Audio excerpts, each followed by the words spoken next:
convulsing Muldoon. What do we do? I'm on my way, Ray. Great question.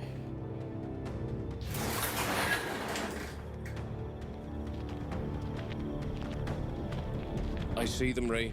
You must act quick, Muldoon. I've only got the Moro 709 with me, Ray. We don't have a choice, Muldoon. She'll deteriorate fast if we don't act now. The damage could be irreversible. Got one, but Storm's made a dash. I'll follow her, Muldoon. All right, can we trank the Cover other me, one? Ray. I've got eyes on her. Good. Muldoon, please be careful. I need your eyes glued to her, Ray. We don't have time. I'm going in. I see her. You're clear, Muldoon. All right, I'm counting on you this time, Ray. I won't let you down. Kill the gate siren for me, Ray. Done. And I've got a crate heading your way right now. All right. Dun dun dun.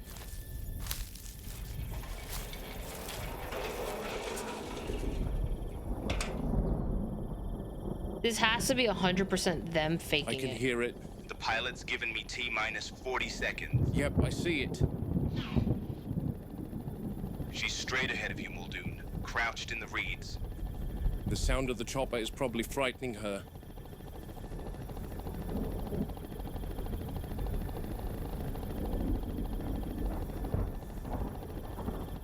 All right, we're looking through the tree lines. Update me, Ray. Hasn't moved. Okay.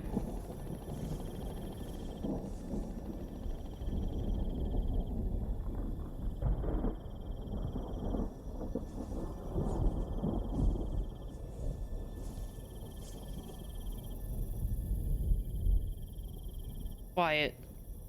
Very quiet. Still there, Ray? Yep. The chopper is going to set down soon. How soon?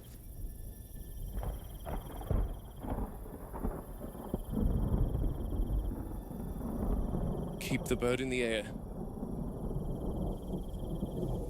I'm going in.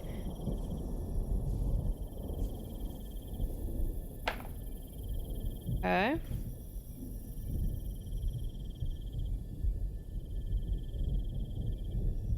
For this thing to jump out.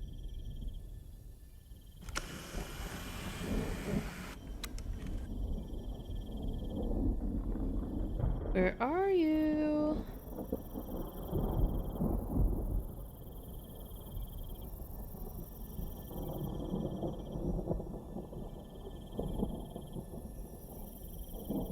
Like I'm half expecting it to just jump out of nowhere.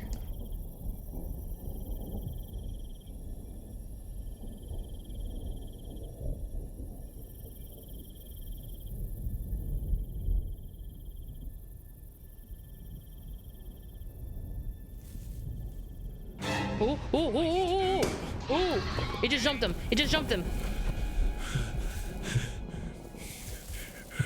What the bloody hell was that all about, Ray? I thought you had eyes on her. I did. Computers are going to get someone killed. Robert, I don't know Never what. mind. I have to get the big one to Harding. I'm heading to the raptor pen now, Muldoon. Okay, Jerry, the chopper's leaving now. I'll be at the pen in a few minutes. She had a seizure. Possibly. I don't know for sure. Okay, I've got a few vials of midazolam that should work. It's reliable in reptiles and birds, so I don't see why it won't work for velociraptors. I hope you're right, Jerry. I'm almost at the pen. I'll talk to you later, Muldoon. All right, bye. So the Storm's computer sister was a lie. Seems she took to the dart. The dose was meant for Rex, but it was all I had, and time was of the essence.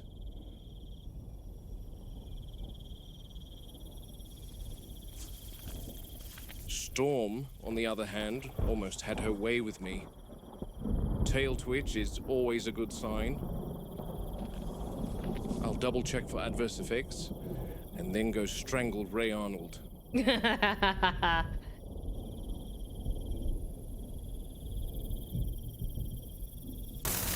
Robert Muldoon, Game Warden, Isla Nublar, Tyrannosaurus Rex holding paddock inspection for September 29. Let's talk about that real quick. He did use a tranquilizer dart meant for T-Rex. That raptor is gonna wake up from the biggest drowsiest sleep of its life. That thing is gonna wake up and be like, damn, did I get hit by a truck? God damn. That thing is gonna be loopy. This here is our elevated viewing deck over the holding The raptor's paddock, gonna start speaking in with its tongues. only current occupant, the queen herself. She's asleep in the open again, no attempt at cover, no effort to conceal herself.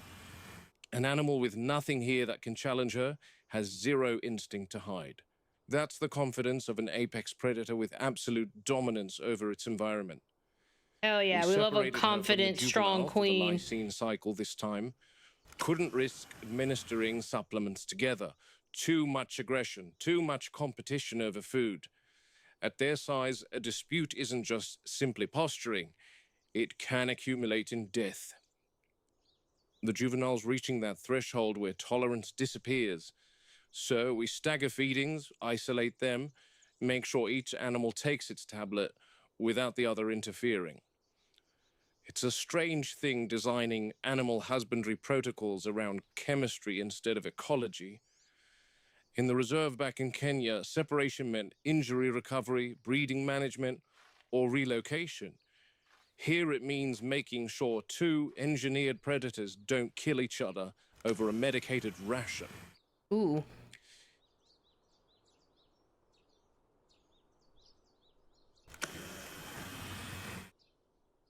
Any effective containment strategy begins with a clear understanding of the animal's core biological and behavioral requirements. With the largest land carnivore the Earth has ever seen, space is the first and most integral requirement. Always will be. People think predators don't require I still it think the because biggest thing that they sleep need to so worry much. about is like, They see hey, this, an what else animal can this thing lying do still for besides hours, and assume the walk enclosure and is breathe? adequate. What they don't see is the territory that exists in the animal's own mind. In Tanzania, a single lioness would patrol a range that dwarfs almost this entire island. Not because she needs every acre at every moment, but because the option mattered. This pen meets the minimum physical requirements. The Rex can turn, walk, feed, rest, but minimum is not the same as sufficient. Large predators require gradients, open ground, cover, elevation, scent trails, variation in substrate. Without those, behavior is affected. They become predictable. Predictability in a predator is not calmness, it's agitation. The answer that all good zoos provide to counter this is enrichment. But enrichment is a poor substitute for territory. We drag scent trails, vary feeding locations, introduce novel objects she can investigate and destroy. She engages, briefly, then she sleeps again. Not from contentment, but because there is literally nothing left to do. It's hard from She a has nothing to zoological fight for. standpoint to try and understand the requirements of an animal that lived in a completely different world to us. In here, a cow arrives, is consumed, and the world goes still again for her. The separation from the juvenile has altered her patterns. She paces the fence line more often now, especially at dusk. She can smell the younger animal on the wind currents that move through the service corridors. That scent is both familiar and antagonistic. Kin recognition doesn't override competition in large theropods. If anything, it sharpens it.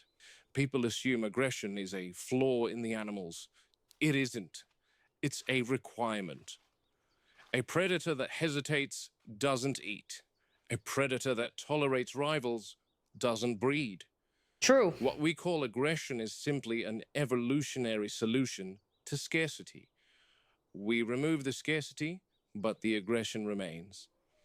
I remember relocating a problem leopard near Nakuru. She'd taken goats from 3 villages and had to be moved before the farmers poisoned her. We released her into a protected sector with ample prey. On paper, perfect habitat. For 3 days, she did nothing but circle the perimeter, testing every boundary, scent marking every tree. She wasn't looking for food, she was mapping ownership. That's what this one cannot do. No perimeter she can influence, no rivals she can displace, no territory she can claim. The glass, the concrete, the electrified barriers, they define her world in ways no wild boundary Yeah, she just ever has her could. own space. She's living A her river can best be life right crossed, now. a mountain can be climbed, but a fence hums and kills. We often talk about containment in terms of barriers and fail-safes, but real containment is meeting an animal's requirements so completely that it has no impetus to challenge those barriers. Space, stimulation, predictable resources, absence of chronic stresses. We meet some of those, others we can only approximate. On the preserve, if an enclosure failed, an animal returned to an ecosystem that could absorb it. Here, failure means an apex predator in an artificial landscape with no checks and no learned boundaries. That's why every protocol matters. Separation for feeding, controlled enrichment, monitoring behavioral changes. There's a tendency to anthropomorphize sleep as peace. It isn't peace.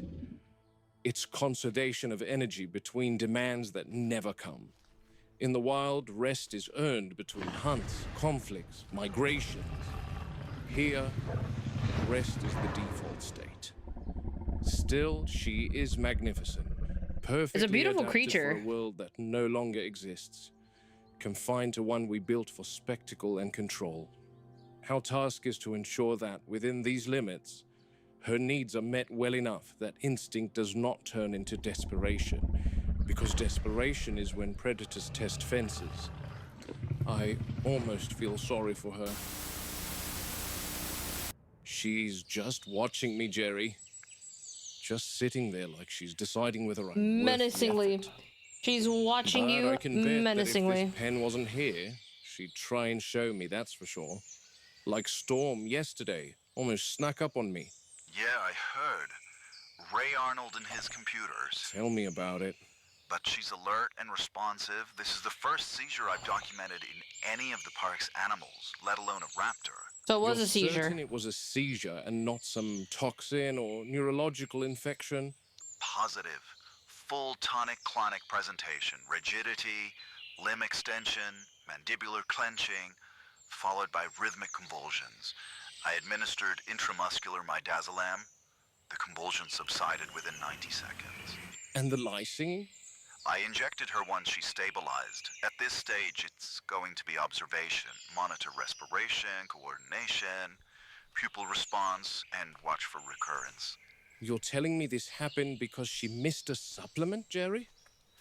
That's my working theory. So she didn't Their eat one on modified purpose. metabolic pathway is dependent on InGen's specific lysine analog. Without it, systemic stress escalates. Neurological symptoms aren't out of the question. Imagine that. An apex predator humbled because she didn't take her vitamins. It's not a vitamin deficiency in the conventional sense, Muldoon. Like, she's hearing this It's conversation, enzymatic and she's just like, you talking shit about They me? can process natural lysine, but not efficiently enough. Like, she's to sustain listening. neural She's stability watching without him our intently. engineer compound. Like, this conversation what's has to the be loud long-term enough where she's solution, just Jerry? like, these We dart These them all assholes are once talking a about week, me. drop them cold just to get a tablet down their throats? I don't like it either.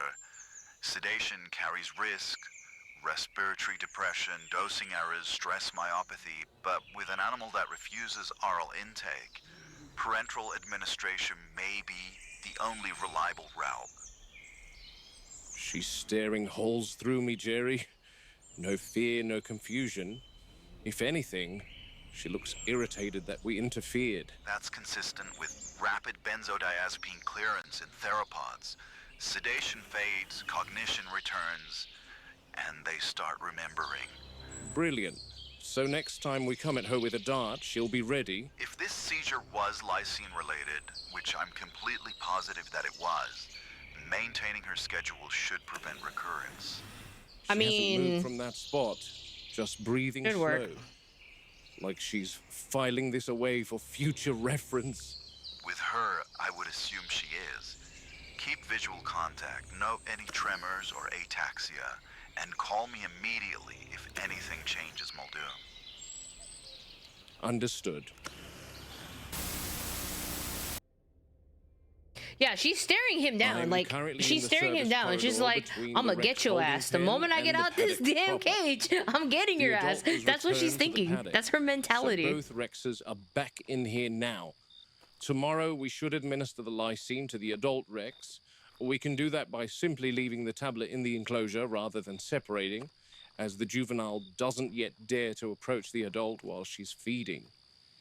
Here's our juvenile, eyes glowing. Predator's eyes often appear to glow in the dark because of a reflective layer behind the retina called the tapetum lucidum. It acts like a mirror, bouncing incoming light back through the photoreceptors to improve That's so vision in eerie. low-light That's so conditions. damn creepy. Ew, You tend don't to see zoom this in. nocturnal Stop hunters doing like that. lions or hyenas. Stop doing that. Take the flashlight off. She's waiting here, Stop doing that. expecting a cow or a goat, since she hasn't eaten in over a week in accordance with the lysine protocol. She definitely looks menacing crouched like that, assessing the gate. She's realized that food isn't coming, so she's off. I must admit, it is good to see her approaching the gate, holding her own. As she grows, she's going to start taking up space, both physically and with regards to marking out her territory. We don't know enough of Rex's territorial range, but I think it's safe to say that they... Whoa! Whoa! I didn't like that. I did not like has that. a knack for sneaking. I guess this is a perfect example of misconceptions people have regarding animals in captivity. Earlier today in the holding pen, we saw her behave quite docile and calm. People always complain about visiting zoos and finding the lions Jesus always Christ, these sleeping. jump scares are gonna be the end of me. Let me tell you, when the sun goes down, they are completely different animals, as are all nocturnal carnivores, and the Rexes are no exception. Jerry, I thought you said they fed the big one this afternoon. That's correct, Muldoon. 4 p.m. The crane's still here. Oh, I thought they'd have finished up by now. Me too. I'll call you back, Jerry. Okay. Uh-oh. Whoa, whoa, whoa, whoa. Why is the feeding gate still open? Ooh, I don't like that. Christ! Andre! Andre! Close the damn feeder! No, no, no.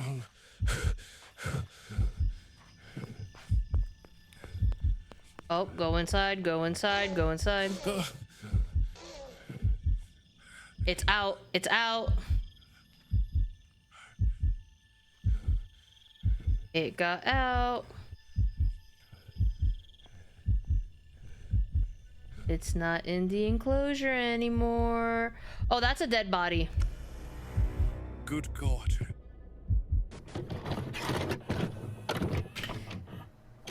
We knew it. We knew it was gonna happen. We knew it was going to happen. We knew that Grizzle's gonna happen. Of course. Of course. Like, why? Well, we're not surprised. We knew it was gonna happen. Someone was going to die. There was going to be a mistake made.